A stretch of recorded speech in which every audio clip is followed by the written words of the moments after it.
Next out, we have a musician that worked with Elvis in the studio, and this guy from Florence, Alabama. I mean, if you know Muscle Shoals music, you've heard this guy's music, and he's worked with Dan Fogelberg and Jimmy Buffett. He produced a little song called Margaritaville, which, you know, I've heard it's a hotel, but I didn't realize it was a song. But welcome now from Florence, Alabama, and Music City, a Nashville cat, Mr. Norbert Putnam. Putt on bass right here.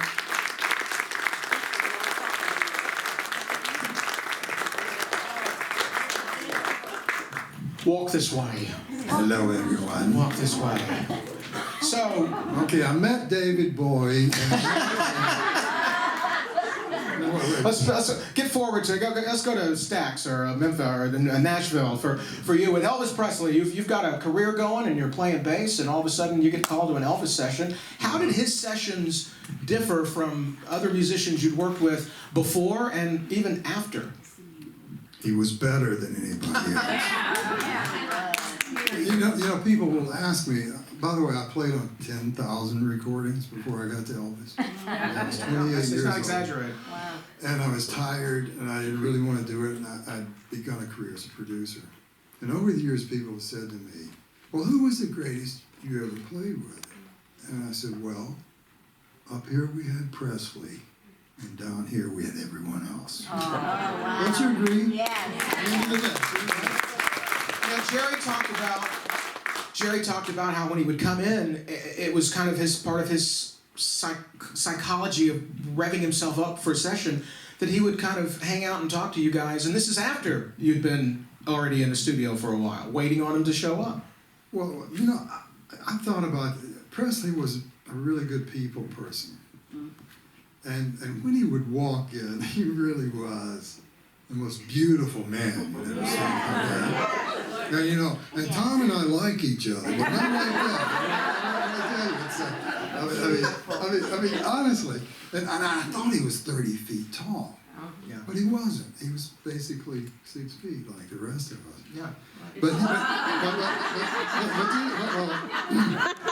the rest of us.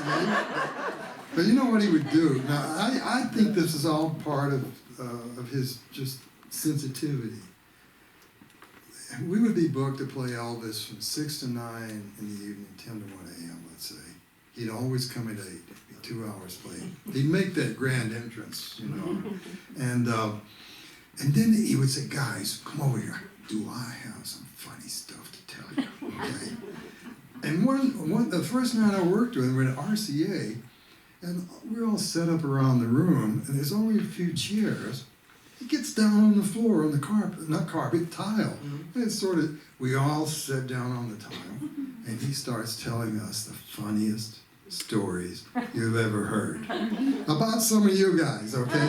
Trying to climb over the fence, trying to get a piece of it, you know?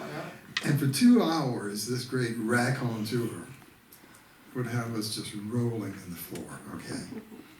And then suddenly he would say, you know, we really have to record some songs tonight. And we'd get started. And over the next 6 hours, by the way, we had a crack band. These were some of the greatest players I've ever worked with. They were able to quickly chart out a song in shorthand as they were playing the demo. And we could play it flawlessly the first time through, okay, right? And Elvis was also a quick study.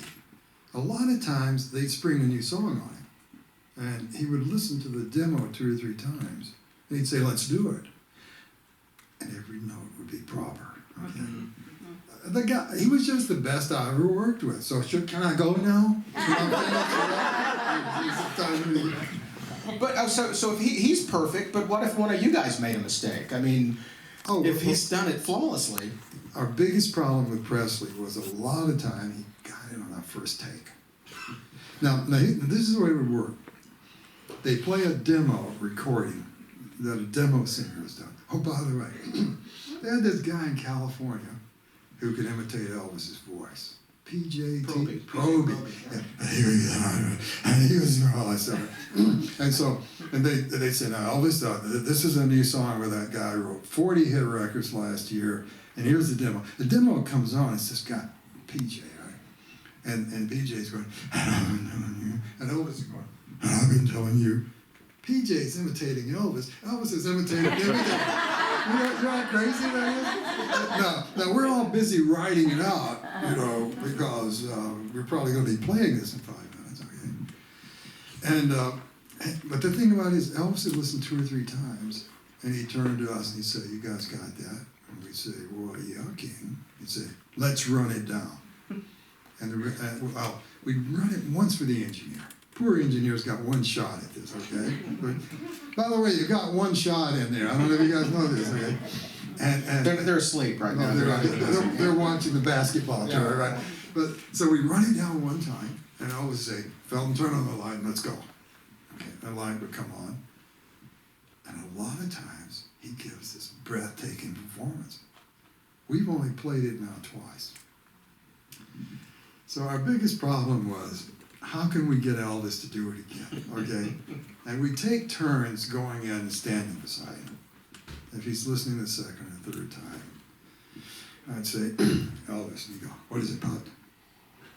Norbert was not a name anyone could pronounce. So Putnam, so I was Put. He'd say, "What is it, Put?" I'd say, "Hey, King, you think you could do 1 more for me?" He'd go, "Well, sure, yeah." Hey, guys, he'd say, "Hold it, stop. What do we need to do?" I said, "Well, look, I've got a little bass thing I can do on the chorus, and James Burton's come up with a thing that works with David Briggs." And we'll say, "We're doing it again." Wow. And he would go out and do it until we were happy. Wow. Yeah. And you know what? The 2nd time he did it, it was as good or better than the first. And he wanted to show us it wasn't an accident. He got it on. So the long and the short of it is, Mr. Presley was the most focused artist I ever worked with. When he decided to do it, he was right there, okay? And I'll never forget him. You know, he was a beautiful man, and he was up here, and the rest of them were down there. Thank you for being here, Bob. Norbert Putnam. Yeah. We'll meet him after the show, too. Also, Norbert, part of Conversations.